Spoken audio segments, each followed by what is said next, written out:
और यमुना स्नान के पश्चात वह एकादशी व्रत को समाप्त करते। यमुना जो नहाने गए यमुना जी में, तो उसे 4 बजे भोर में जाना था, लेकिन 12 बजे रात में चले गए। और 12 बजे रात में चले जाने के बाद उस समय में स्नान कर रहे थे यमुना में, तो वरुण देवता के पार्षद ने उसे पकड़कर वरुण लोक लेकर चले गए। अब तो छटपटाहट हुई ब्रज में कि कन्हैया बाबा नहीं दिख रहे हैं। आंख बंद करके देखा, अब बाबा को ले गए हैं वरुण के पार्षद। बाबा 12 बजे रात में यमुना में नहा रहे थे। 4 बजे और समझ गए, समय का भान नहीं रहा।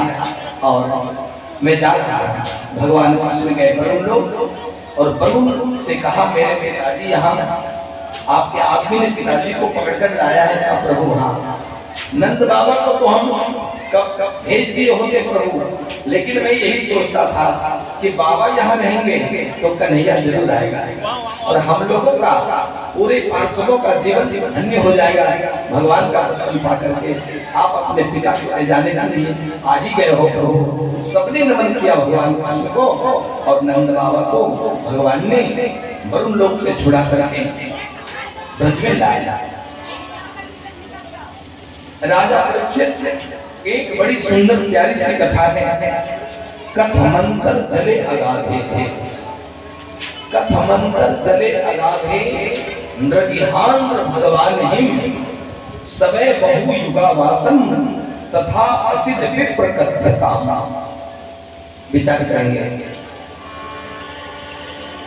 कथमंतर जले अगाधे नृगिहांध्र भगवान हिम सवै बहु युगावासम तथा असिध विप्र कथ्यता। माता आपकी कथा है यहाँ, और आपसे विशेष आग्रह इसलिए करता हूँ कि आपकी कथा जब आती है तो मैं आपको सावधान करता हूँ। जब सुंदर चीज किसी को कोई देता है ना, तो उसे सावधान कर देता है, हिफाजत से रखना, सहेज कर रखना, कहीं ये वस्तु हो न जाए जिंदगी में, रखना बढ़िया से। तो मैया कश्यप ऋषि को ऐसे तो 13 पत्नियां थी। कितनी पत्नियां? 13 पत्नियां, लेकिन यहाँ 2 का जिक्र है, 2 पत्नियों का जिक्र है। एक का नाम है कद्रू और एक का नाम है विनीता। ध्यान से सुनेंगे आप। कथमंतर जले अगाधे नृगिहांध्र भगवान हिम सवै बहु युगावासम तथा असिध विप्र कथ्यता। हे राजा परीक्षित, कश्यप ऋषि की 2 पत्नियों की कथा है।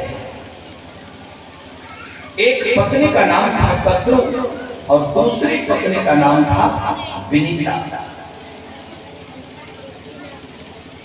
लेकिन विनीता जो थी सरल स्वभाव की थी, बिल्कुल सरल, सीधी सादी, भोली भाली, मुंह में गोली नहीं था उसका, इतनी भोली भाली। लेकिन कद्रू जो थी बड़ी गोतनी, क्रूर स्वभाव की। थोड़ा होता है ना, स्वभाव अपना अपना होता है आदमी का। स्वभाव रहते हुए मनुष्य प्रभाव में जीना चाहता है। ध्यान देंगे। स्वभाव मनुष्य जन्म से लेकर आता है और मृत्यु तक रहता है स्वभाव, लेकिन प्रभाव इस कोई बैंक का कैशियर बन गया तो जन्म के बाद ही बना। अब ढेर सारे पैसे को इधर से उधर करता है। स्वभाव जन्म से आता है, मृत्यु तक रहता है, और प्रभाव बाद में आता है, पहले चला जाता है। आप रेलवे का टिकट लेने जाएंगे ना, तो कहेंगे साहब ये यात्रा है, अमुक तिथि का रिजर्वेशन दे दो। वो सीधा कहेगा नहीं, खाली नहीं। आपको पहले कहेगा वो खाली, डेट खाली नहीं, देखा भी नहीं। जैसे कहोगे कि अमुक तिथि का रिजर्वेशन दे दो, वो कहेगा खाली नहीं। ये क्या है? ये उस नौकरी करने वाले का प्रभाव है, उसका स्वभाव नहीं है। हर इंसान को स्वभाव में जीवन जीना चाहिए, प्रभाव में जिंदगी जीने से भलाई नहीं। जैसे कहेंगे अमुक तिथि का रिजर्वेशन दे दीजिए, यात्रा अनिवार्य है, वो क्या कहेगा कि खाली नहीं।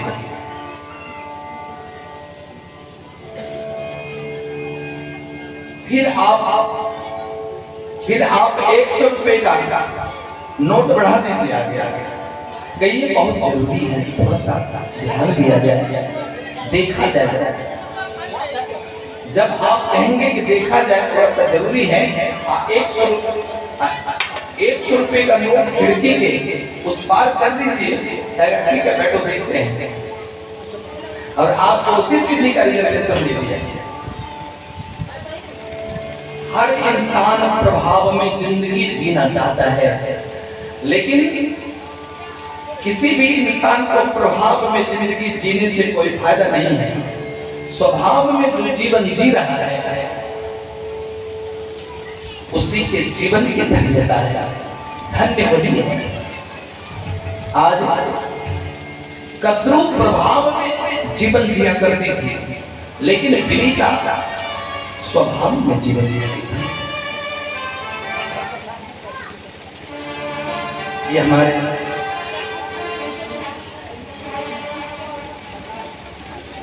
ये प्रकाश साहब और ये पुराने आचार्य भी हैं, आप देख रहे हैं, जिसने इसी व्यासपीठ को अगले साल आचार्य के पद पर रहकर संभाला था। आज इनके द्वारा 260 रुपए का भी व्यासपीठ को समर्पित कर रहे हैं, कल्याण की कामना, शुभकामना। तो हर इंसान को जीवन स्वभाव में जीना चाहिए, प्रभाव में, कद्रू प्रभाव में जीवन जीती थी। और कश्यप की पत्नी कद्रू को रमनक द्वीप भरे बड़े इतना बेटा था, लेकिन सर्व पुत्रों को जन्म दिया था उसने, सर्व पुत्रों को जन्म दिया था। माता ध्यान से सुनना। और छोटी वाली जो थी कश्यप पत्नी विनीता, उसने 2 पुत्र को जनी थी, एक का नाम गरुड़ था और एक का नाम अरुण था। अरुण भगवान सूर्य का सारथी था और गरुड़ भगवान लक्ष्मी के परम धन क्षीर साई भगवान, चंद्रपाणी भगवान विष्णु के वाहन थे। आज कोई मां चाहती है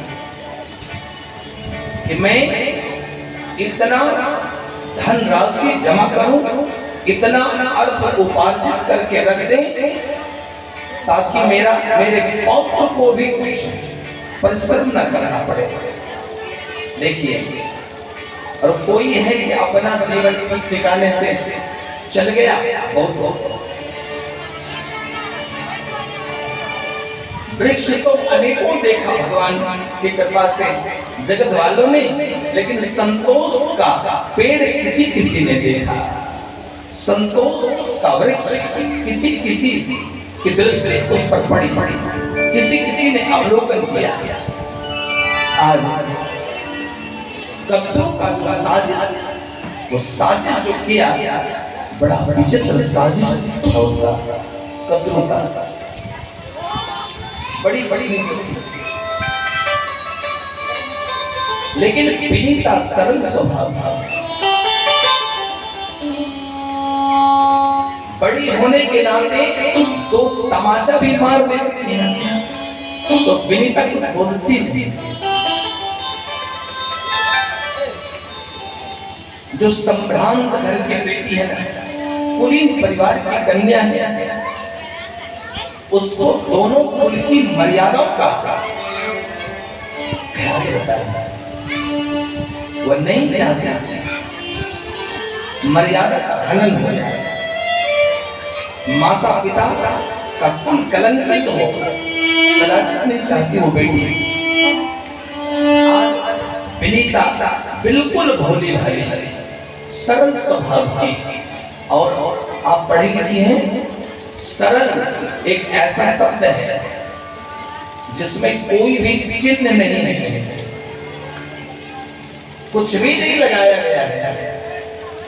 जिसने इस शब्द का निर्माण किया कुछ नहीं लगाया, कोई मात्रा नहीं लगाया है, ना ऊपर ना नीचे, ना आगे ना पीछे, कोई मात्रा है सरल में। और सरल सभी लोग नहीं हो सकते। यदि कोई बेटा बेटी किसी माता पिता का सरल स्वभाव का है तो उसमें बहुत बड़ा रहस्य है। रहस्य क्या है?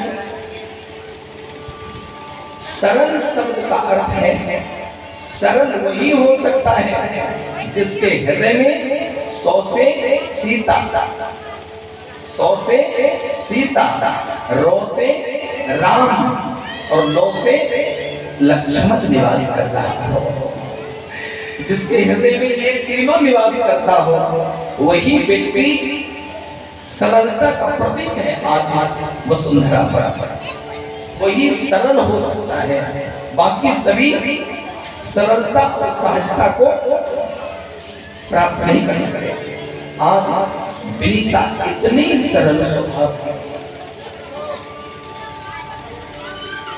इतनी सरल स्वभाव की विनीता जिसकी कोई सीमा नहीं। कद्रू ने एक दिन कहा, कश्यप जी यज्ञ करने चले गए हैं, घर में बहुत कम है। आज यहाँ यज्ञ आरंभ, कल वहाँ समापन, फिर दूसरे जगह। तो कश्यप जी को यज्ञ से कभी फुर्सत नहीं होता, चलते रहे। कद्रू ने दिमाग लगाया है और दिमाग कुछ ज्यादा लगाया उसने। ये तो सरल स्वभाव की है, तमाचा भी मारती हो तो कुछ बोल, इसके मुख से कोई आवाज नहीं निकलती है, तो थोड़ा देखते हैं, प्रयास करके काम बन जाए तो बहुत अच्छी बात होगी। माता ध्यान से सुनना। प्रेम से उसने कहा कि विनीत कहाँ दीदी, एक बात बोलो। अरे ऐसे काम नहीं चले जाता, तब क्या करें?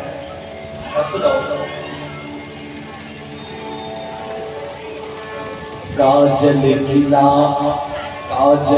दाग लग जाए, यदि कोई करे पर है